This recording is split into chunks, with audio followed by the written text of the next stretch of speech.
As they faced the gigantic task of rehabilitation, the Filipinos had ample need of the stoicism and courage they had shown under occupation.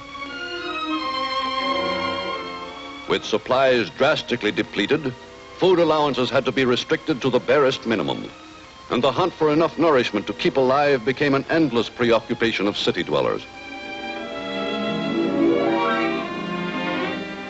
To start the monumental task of reconstruction, as well as to create employment, the Philippine government set out, with the help of the U.S. Army, to enroll available workers in a temporary labor pool. Thousands of men signed up for an intensive course of training in American Army engineering methods and were employed all over the islands, clearing the debris of war to make way for the establishments of peace.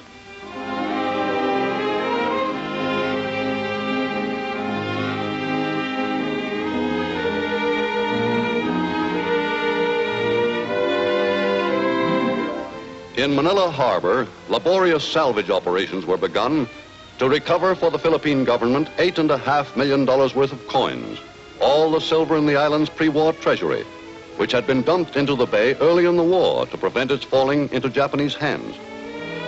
For months, Army and Navy divers worked in 20 fathoms of water to reclaim the treasure, which had lain there since before the fall of Corregidor.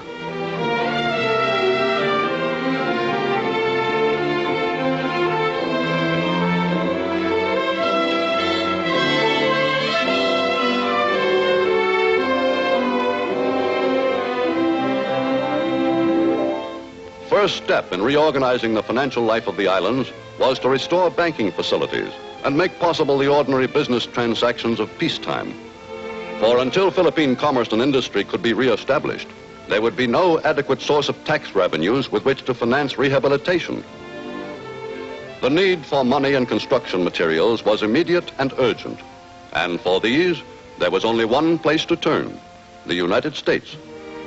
Recognizing this fact, the U.S. sent to Manila a mission headed by Senator Millard E. Tydings to determine the extent of the assistance the Philippines would need. On the recommendation of the Tydings report, the U.S. in 1946 $1 billion for reconstruction, plus special tariff and trade privileges to last for 28 years. Though the path ahead is still a thorny one, the people of the Philippines have at least gained from the war a new regard for democracy, and are today politically alive and active.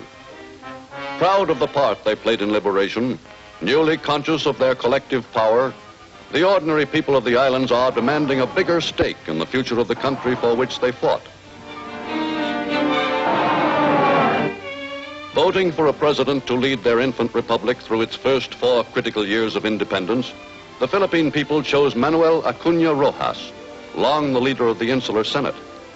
A skilled and experienced politician, Manuel Roxas is an able economist as well. With freedom at last, and with the sorely needed financial and economic assistance of the U.S. already theirs, the 18 million citizens of the Philippines are today setting out on the high road of independence. Aware as never before of their national identity, they are determined to make for themselves a respected place in the family of free and independent nations.